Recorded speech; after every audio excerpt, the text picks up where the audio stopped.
Sahanavavatu Sahanau Bhunatu Sahaviryam Karavavahai Tejasvina Madhitamastu Ma Vidvishavahai. Oh, Shanti Shanti Shanti.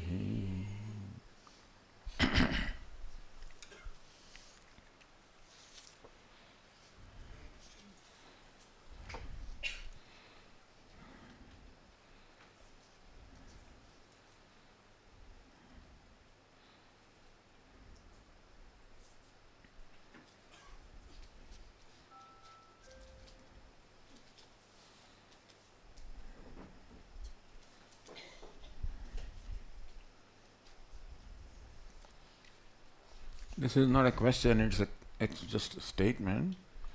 Isn't it amusing that during this discourse we hold on to our preferred chair by placing a cloth, cushion, or even study material, sometimes when tying our handkerchief to it? If we get so attached to a seat, how much harder must it be to detach ourselves from the body, mind, sense complex that we have identified with for years? It's not a question, just an observation, I guess.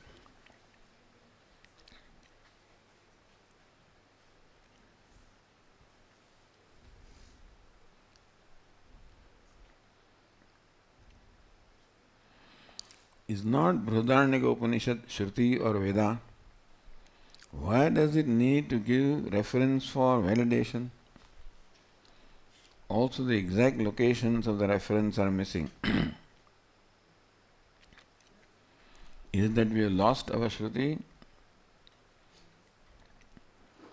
As we said, Brihadaranyaka Upanishad is Brahmana Upanishad, and this is the style of the Upanishad.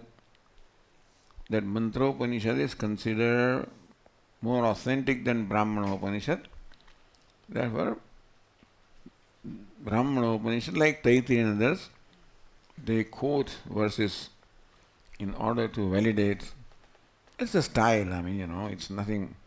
But this is what we find in other Brahmana Upanishads also.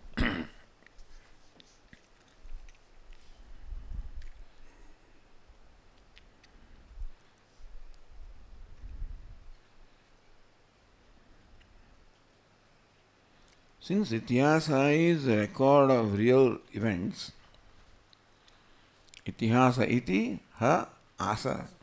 This is how it was. How does one explain Hanumanji eating sun? Indra hating him and Vayu sucking all the air? With this, there will be no fun in the life at all. If everything has to be based only on these realities, then there will be no Puranas at all. And Itihasa is different and Purana is different. So in Purana, a lot of, what shall I say, the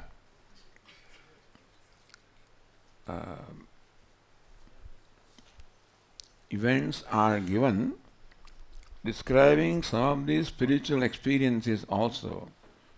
The idea is that some spiritual experiences are hard to explain in common language, and so this kind of method also is used.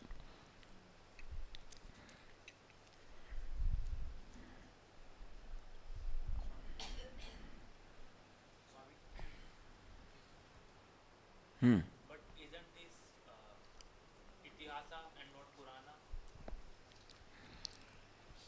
Yeah, you're talking about the Hanuman? Sorry? You're talking about Hanumanji? Yes, yes. Well, Ramayana is Itihasa, all right. But you see, the poets have the license of exaggeration. Yeah, that is called poetry, where the poet has a license of exaggeration. So, Swamiji, it is said, "Jahan na pahunche Ravi, wahan pahunche Kavi." ah, Poet can reach even beyond the sun.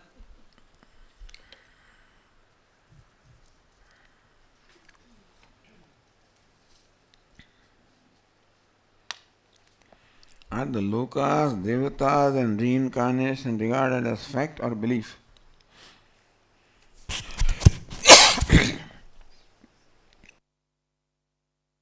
As far as the reincarnation, rebirth is concerned, it is not a belief. Because the law of karma says that there has to be continuity. We said in the class that just as there is a conservation of matter, so also there is conservation of life. So life is not born, life does not die, life changes forms from one embodiment to the other. And therefore, rebirth, reincarnation, I don't know how this word has become so popular. It's rebirth really. Incarnation is only for Ishvara. So it's called avatara. So when Lord takes a form, it's called incarnation. When we take form, it's not incarnation, it's rebirth. But it makes sense because if my life work is not complete in this lifespan, then I need. Everybody is born with an agenda. And our ultimate agenda is moksha. That's what each one of us wants. Whether it is clear to us or not is a different thing. But every individual wants freedom, unconditional freedom, which is moksha. And there may not be an insight in this lifetime as to what I want, and my life may be squandered away. Born again. Until this goal is reached, this process of rebirth will go on. Which is good. Although if you don't accept rebirth or previous birth, then you have just one lifetime to accomplish such huge goal. Moksha is not an ordinary thing. It takes countless lifetimes to Bahunam Janmanam Ante Jnanavan Mam Prapadyate. Lord Krishna says, the end of many, many lifetimes that a wise person sees me. So this is an ongoing process. None of us has started only in this lifetime. Though it may look like that, but it is not so. 6th chapter of the Bhagavad Gita describes that, how this is an ongoing process, and pick up the thread at some point in time. So at some point in time, something told you to go to a class or a camp or something. Sometimes the explanation may be possible, sometimes it just happens. But there is a connection which takes place at some point in time. Meaning that it is an ongoing process, stretched over I don't know how many lifetimes.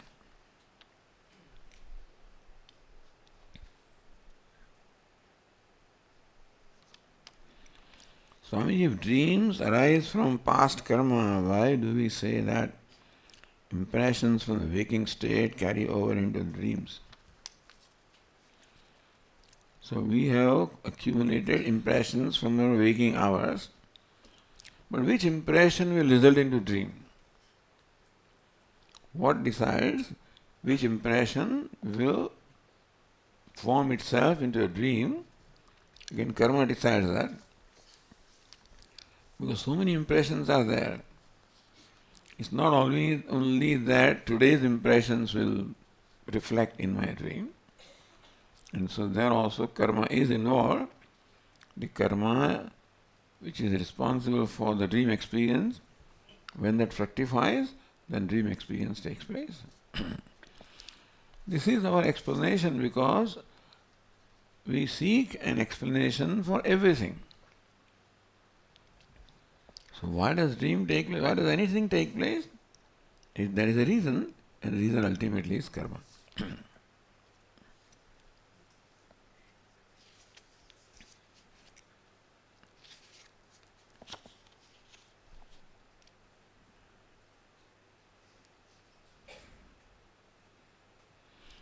Why is the dream state dwelled upon in such a detail? What is the significance? As you say, dream state is a state where it is easier for us to understand the self-effulgent nature of Atma. Atrayam Purushaha Swayam Jyotir Bhavati. In this state, this Purusha or the person of self becomes Swayam Jyoti, self-illumined. So dream is an experience where it is easier to understand that the self or the Atma is self-effulgent. Not that it is self-effulgent only in dream, it's always self-effulgent. But we said in the class a number of times, in the waking state there are so many other sources of light. And therefore, it may be difficult for us to understand that it is only light of Atma, but in dream there are no other lights, and still everything shines. And so it's easy to understand how Atma or self provides that light or consciousness.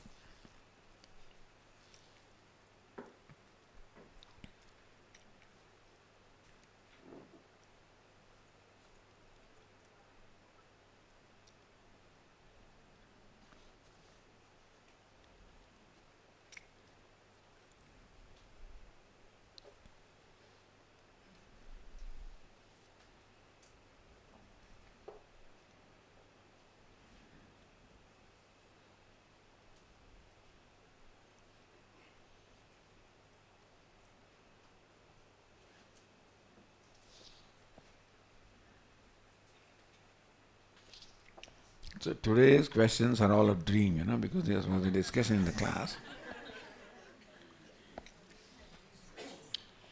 You said that dreams are based on our experiences.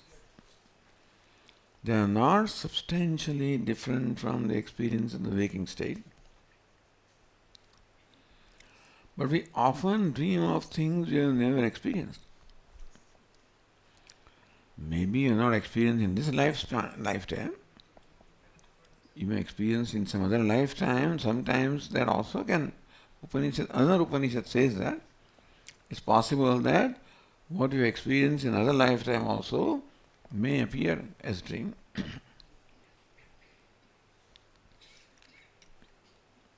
So that may explain why in the dream sometimes we see places we have never visited, meet people we have never known, etc., or we have not met. That is because this experience may happen in the earlier lifetime also.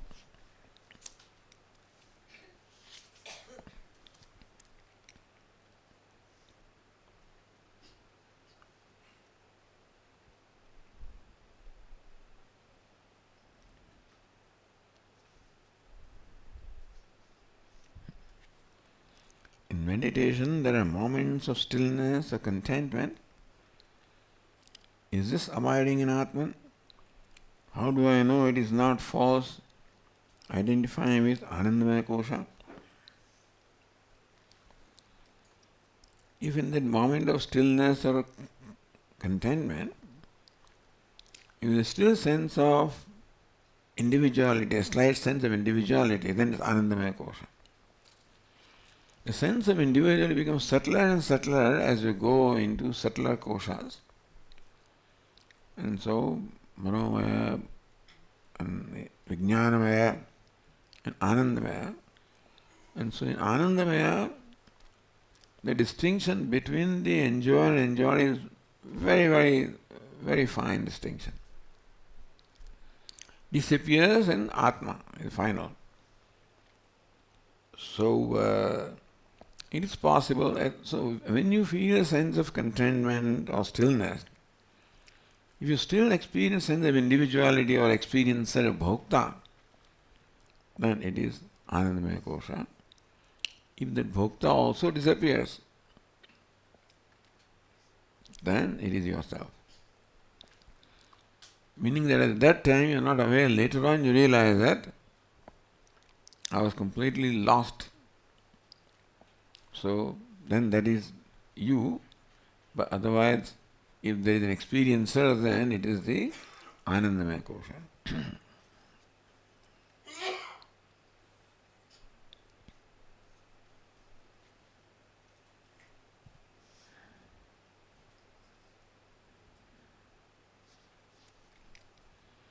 How do we make our mind sharp, focused and subtle enough to receive these teachings? Japa is mentioned in Vedanta. Are there other techniques? Yoga, in fact, is a technique of making the mind develop the concentration of mind. So yoga, ultimately, a definition is chitta vritti nirodha, when all the vrittis have stopped arising. But yoga helps us develop the concentration of mind. It is Ashtanga yoga, in which there is asana, pranayama, dharana, dhyana. So dharana is concentration and dhyana is meditation. So Yoga Shastra in detail describes this as to what are the possible objects of meditation outside of you, within you, etc. And so that gives you a lot of insight. For us, as I said, japa is the best, and that will help us develop the focus of the mind. And don't choose a short mantra. A long mantra, bhur, bhuva, suva, tat, savik. By the time I reach there, I am lost, So it may be all right for upasana, but then for japa, it's best to have a short mantra. Om Namah Shivaya, whatever, Shri Ram, Jai Ram, Jai Jai Ram. So that you don't get lost between beginning and end,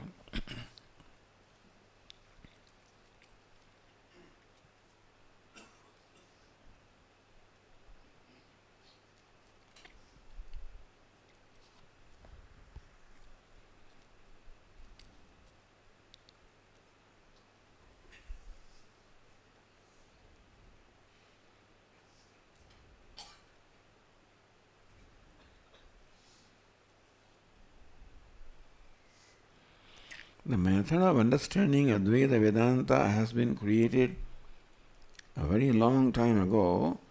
We are now living in a time that is very different. Overpopulation, not many natural environment, etc. There are so many distractions, so many gurus, that's also interesting, etc.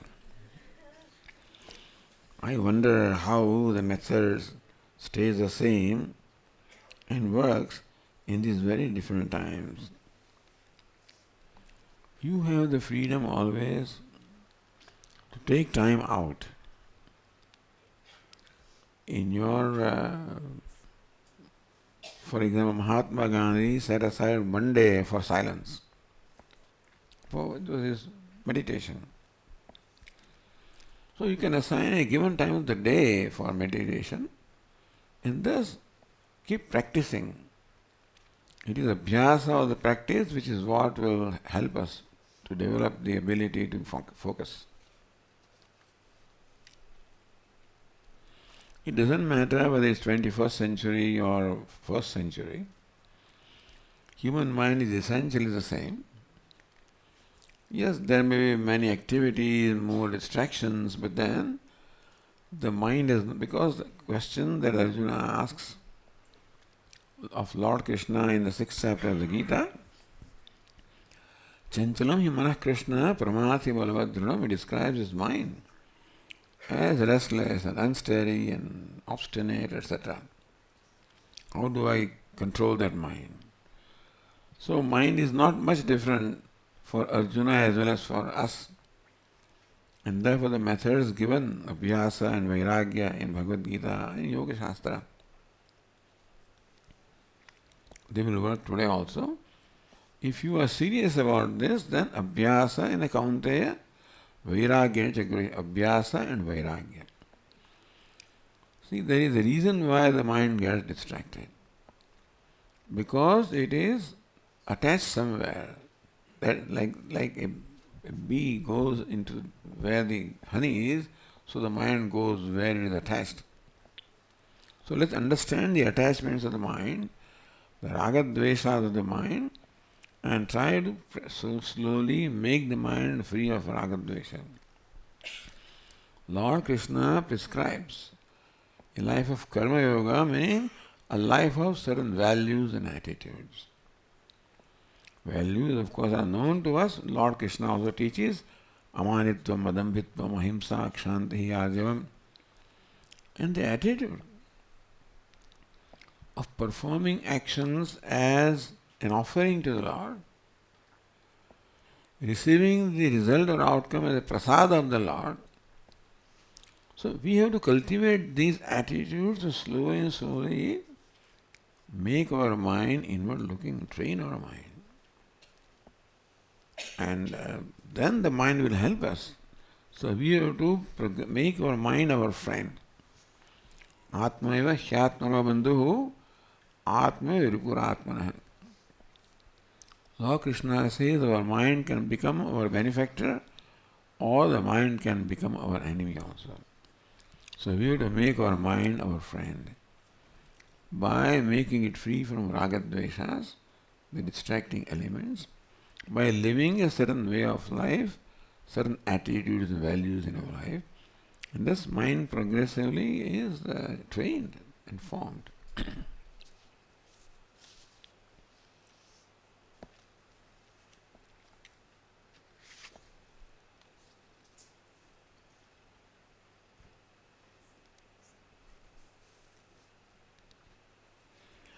What is the importance of Diksha in Nama or Mantra Japa?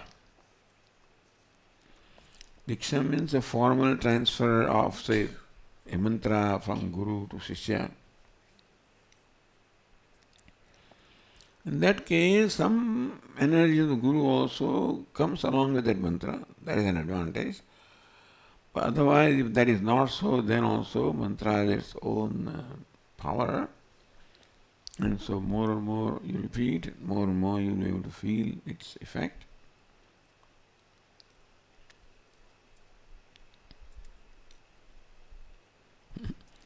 If mind is located in heart, does it get exchanged during heart transplant?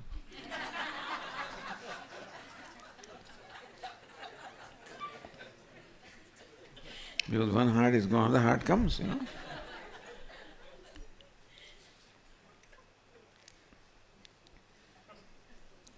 No, that is not so.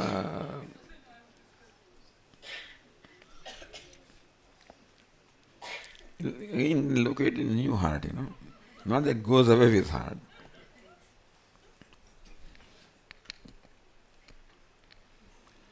Can you give some insights on deep sleep state? Let us see if this Upanishad discusses that, During rebirth, as a random lot from Sanchita Karma is assigned as Prarabdha or previous birth's karma has any role. Generally, from the accumulated karma, whatever are most powerful karma, they create their influence. So all these lot karma of which those which are most powerful will assert themselves and we first have to deal with, exhaust them. Having done that, next powerful karma, another karma. Done that, third powerful karma. And like that, when all karmas are mostly exhausted, then, generally, in short, it is powerful karmas that assert themselves first, and then when they are dealt with, then the next powerful karma. Hopefully by then you will become jnani, so you won't have to worry about it all the time.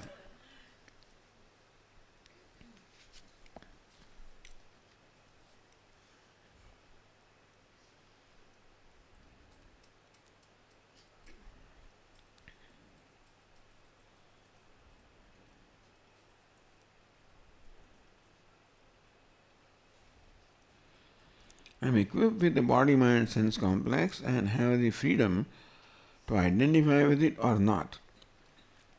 Well, if you exercise the freedom of not identifying, that requires a lot of practice, but that will be great. That if you develop the de-identification of the body, that means then you will be able to, or less and less identified you are, more and more you will be with your true self. Can the self similarly control or possess other body, mind, sense complex? No. As long as you are in this body, then there is this body, mind, sense complex with which there is an identification, and that is what we have to become free from. While you are in this body, you can't be identified as another body, mind, sense complex. If that was the question, I don't know, but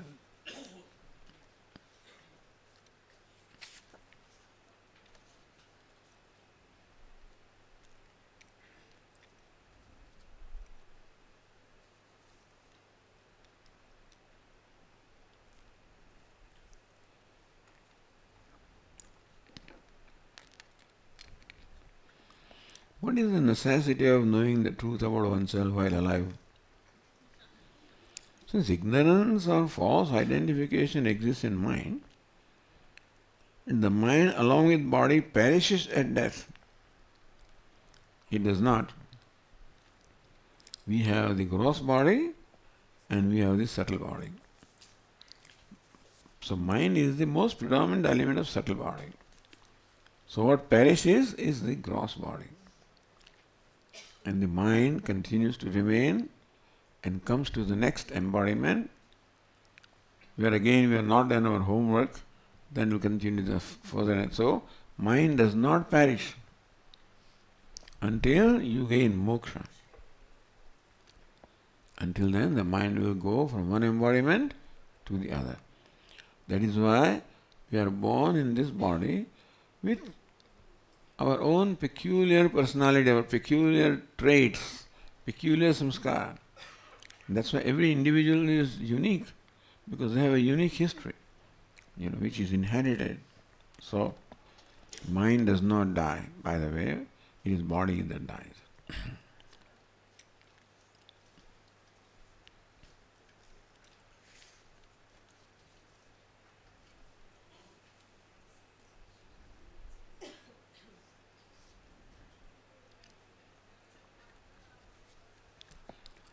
Intellect knows what is a right decision, but my mind still is not ready to execute it. How to get the mind to comply?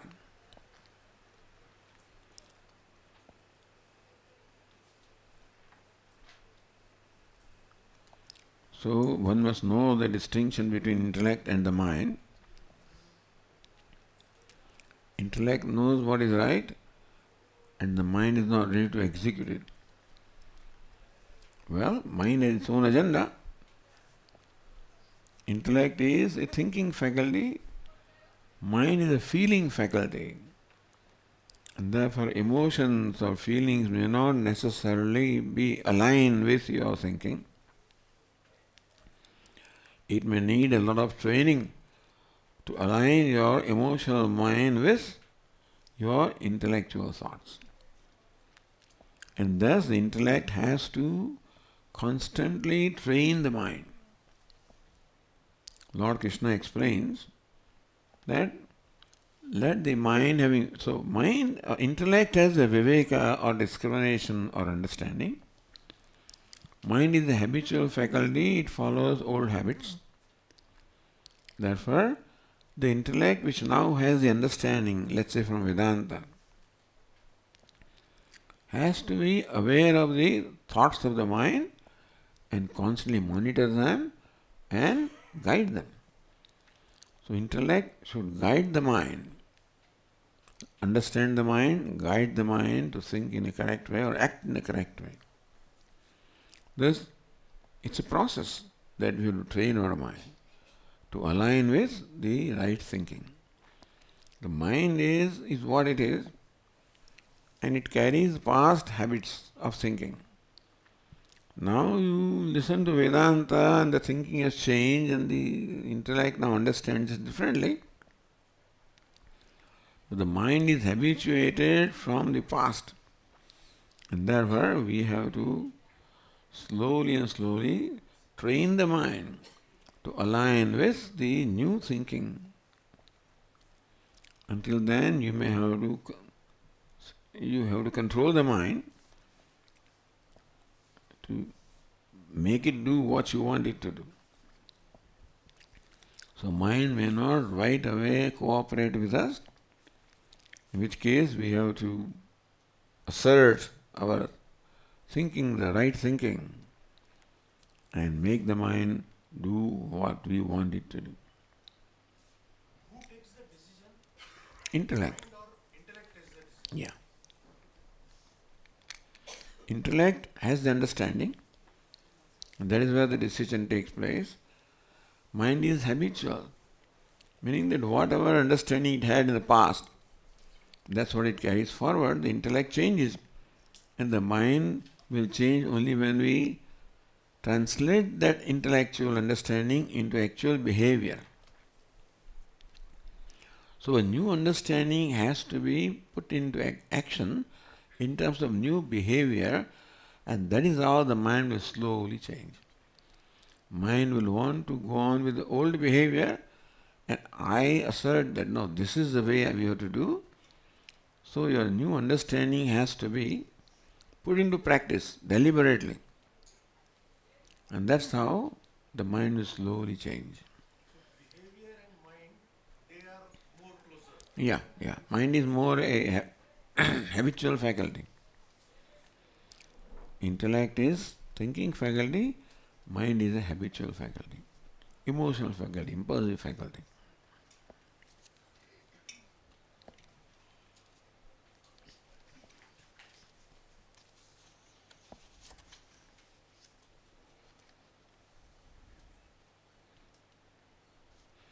How to get rid of identification with the gross body and identify with subtle body?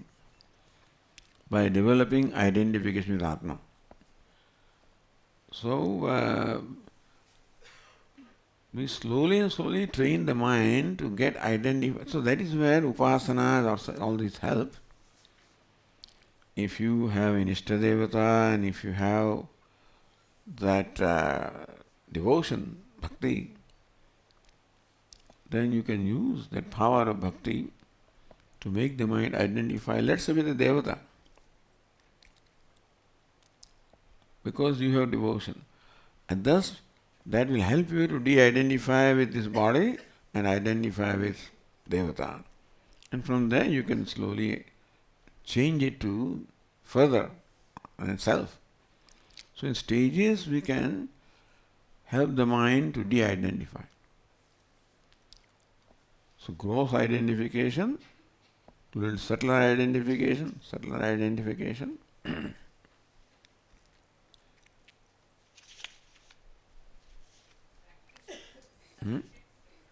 alone is sufficient, or grace is also required for that? Prayer is always required. Grace. Yeah, but that comes from prayer. You pray to Lord or Ishtadevata, Guru, to please help me, bless me. So therefore we require our effort as well as the grace of Ishvara or grace. And that grace of Ishvara we acquire by prayer to Ishvara. The prayer becomes also an important part of our sadhana. To tap the grace of Ishvara. It's always there, but we have to tap it. But Swamiji, when God knows all that we need or want, then why we in the prayer ask for something? Because if God is all-knowing, He knows what are we lacking or what we are missing. Yeah, He knows, and still we have to express. He expects us to tell Him. Even though He knows, He expects us. Then He understands that it is valuable to me. He knows what I want, what I need, but I may not understand. And so even if He gives me what I need, I may not care for it, because I think something else is important to me. So therefore we have to let Ishvara know that this is what is important to me, this is what I want. Otherwise nobody needs to do anything. Bhagavan knows, all the mind knows, everybody needs moksha.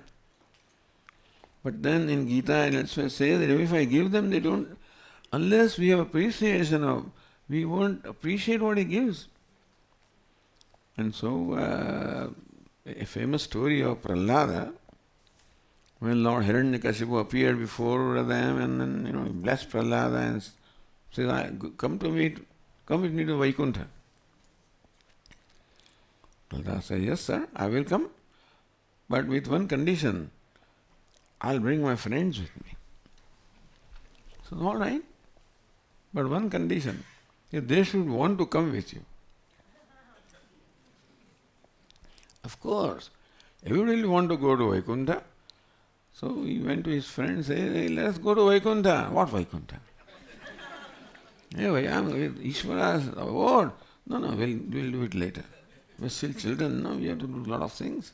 And then we'll do. He went to everybody, to children, elders, this, that, poor. Everybody has some agenda other than Vaikuntha. So nobody was ready. So therefore, he will give us if we want it. If moksha is the ultimate objective, What? I'm sorry, No, go ahead. If moksha is the ultimate objective, is it right on our part to ask something else to God for these worldly things? Moksha is our object, ultimate, but we don't know that. At this time, we may or may not have appreciation of what moksha is, and therefore it may not be important. Like a child does not understand the value, a child is crying, seeking, asking for candies, and I want to distract the attention and give him my wristwatch. Gone. He throws it away. There is no value for that. So therefore, unless we discover the value for moksha, even if Ishvara gives us, We won't know. we won't have value for it. Yes, sir. Sir, one more addition. You just said that the jap should be very small. It is right to have a short jap. But suppose if I consider Ganpati Atharva Shirsha or Vishnu Sahasranam and I keep on chanting that continuously, will it be considered as a jap? Will it have the same value or not? It may have value but not effect. Because you won't be able to focus your mind, whole Vishnu Sahasranam, beginning to end, The mind will wander all over things. Okay. So it will not be jap. It will be japa, but won't have as much benefit as you should have. Okay, sir. Thank you very much, sir.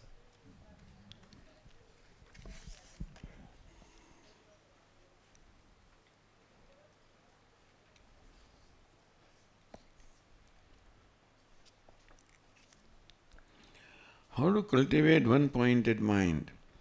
How to remove obstacles in the path of absolute oneness, including mind and emotions, for samsaric people?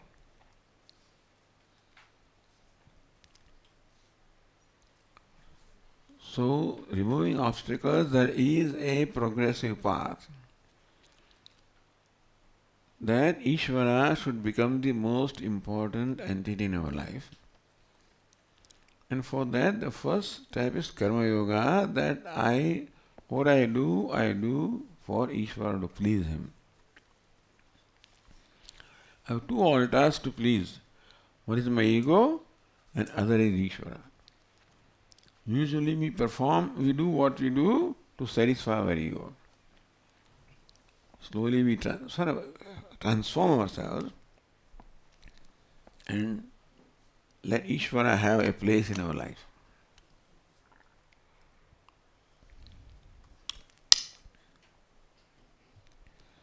At least one action I perform for Ishvara. Two actions. I give some room to Ishvara in my life. That I have to do deliberately. Then slowly and slowly Ishvara will appear in my life. Because otherwise I'm too busy with all the samsaric stuff, and Bhagavan doesn't have much space in my life. So to create some space for him. I'll assign some time, as I said, do japa, prayers, puja, whatever it is that you like, when you are able to focus your attention on Ishvara. So you have to practice that and give room to Ishvara in our life. Give him the room so that he can enter. We are so busy with so many, that he has no scope to come.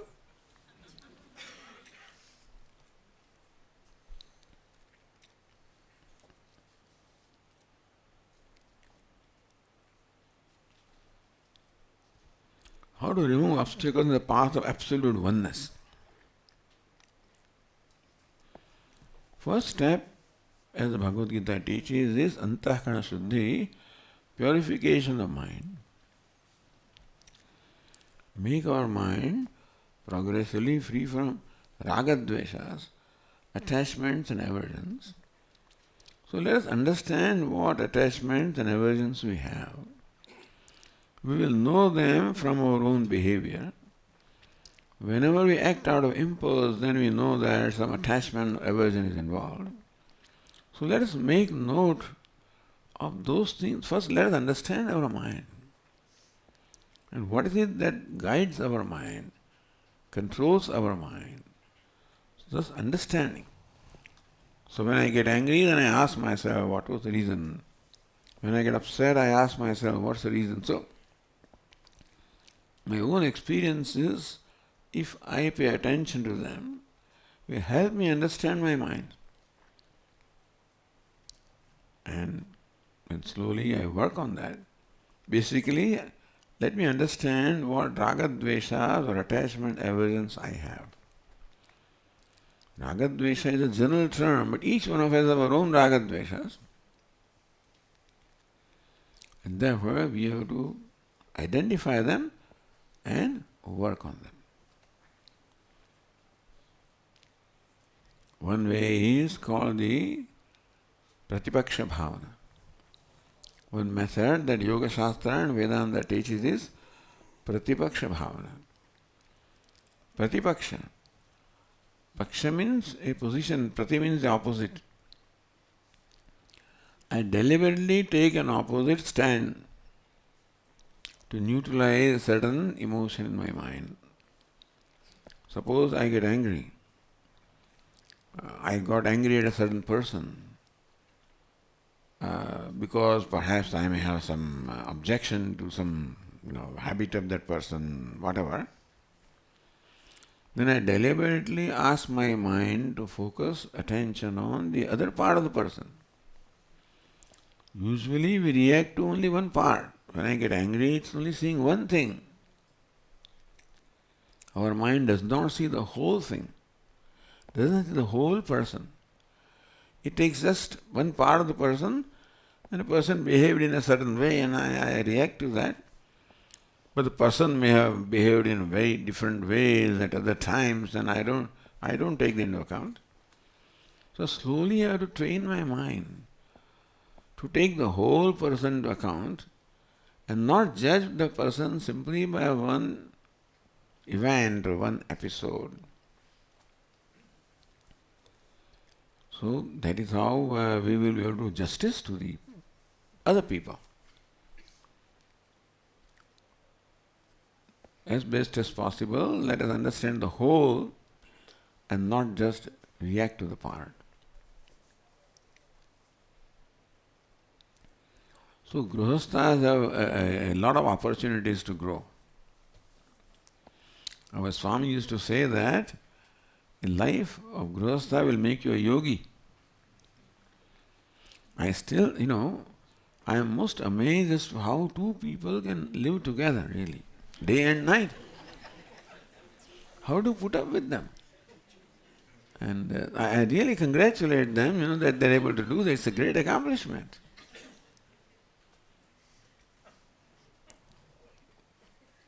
He's laughing,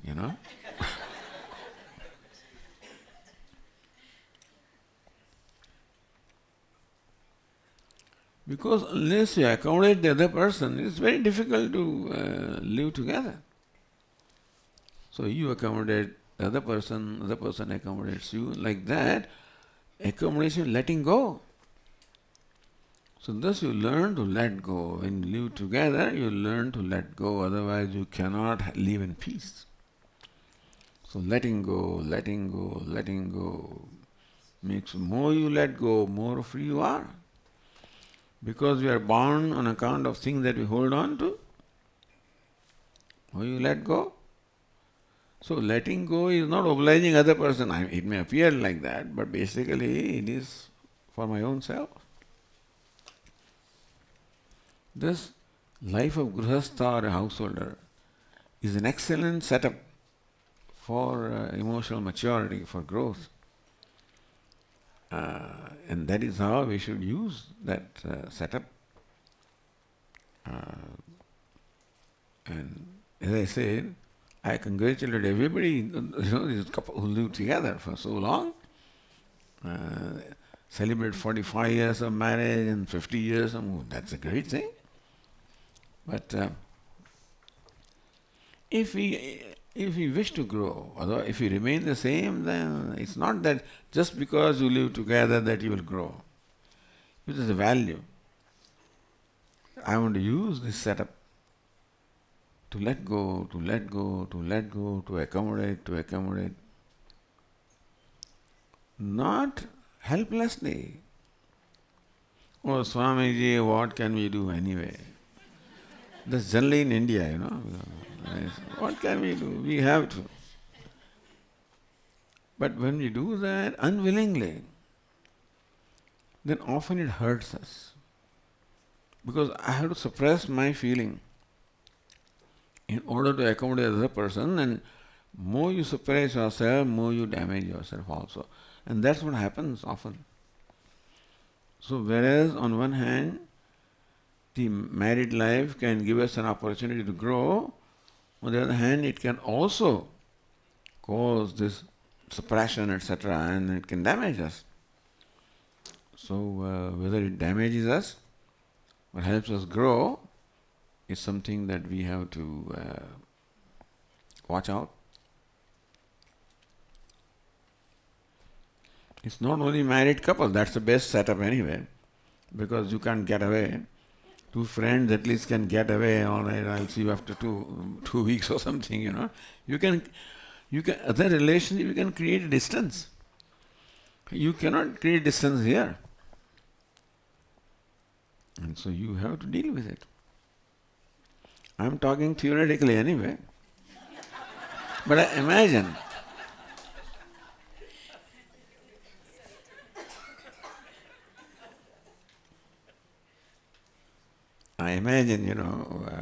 what can it the scenario, and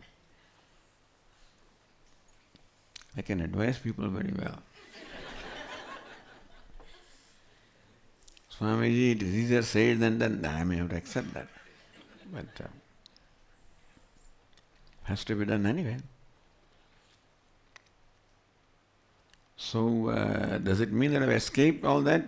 Maybe I escaped the challenge, and I also escaped the opportunity to grow, isn't it? Also, both ways. Anyway, this is just a joke, but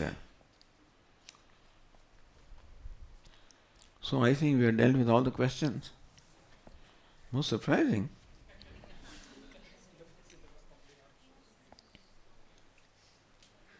So shall we ask our Srinidhi to sing?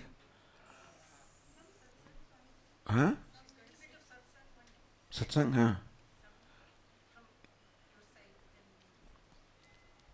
What? Satsang?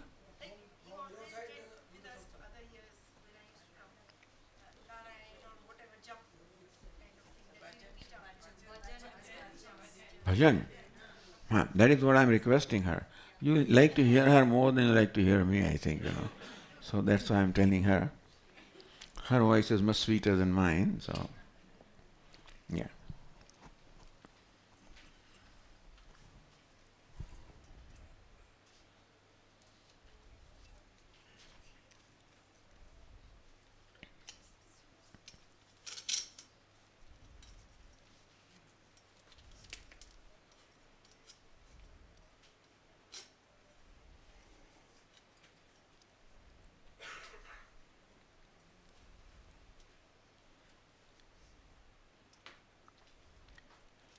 थोड़ा नजदीक ले आओ जी.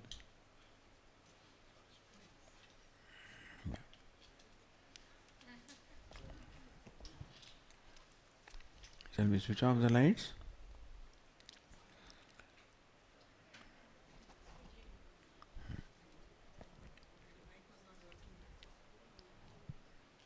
Yeah. Why? Why is not working? It is working.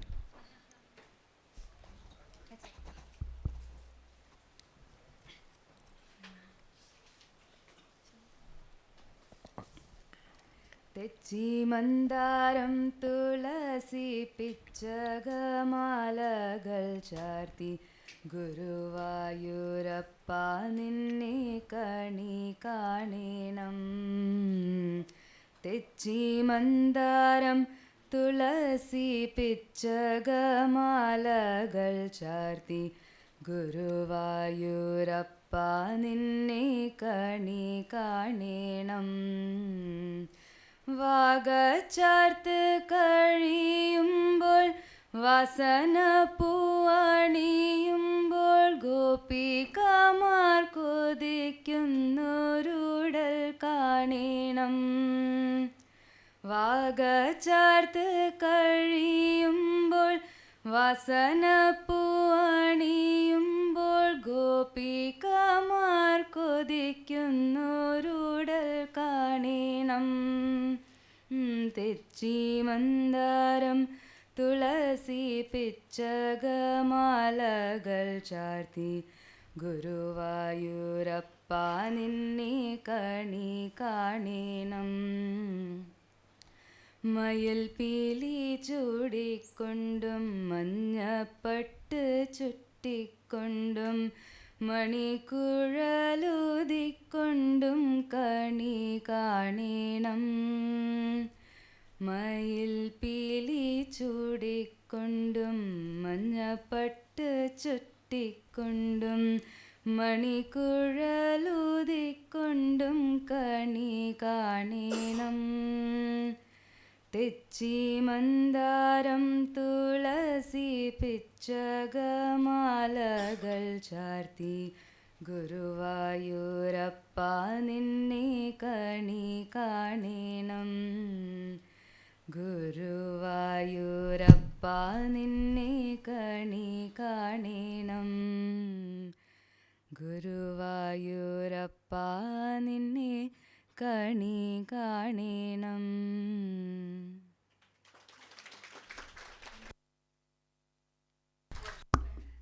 So this song is about Krishna in the Guruvayur temple. So the first stanza, in Guruvayur, early morning around 3 o'clock, there's a puja that's called Vagachartha. So the first line says, Vagachartha Karimbor, at the end of that particular puja, and very fragrant flowers are offered to Krishna. Gopis, the sight that the gopis seek to see. I want that Krishna. Kani is the first thing you see in the morning. So for Vishu we do the Kani. So it says Krishna, that should be the first thing I see when I wake up. That's the first one. Second one is just describing Krishna.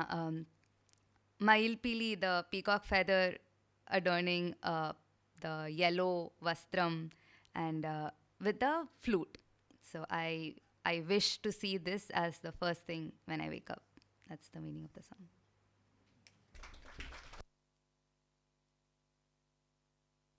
Very good.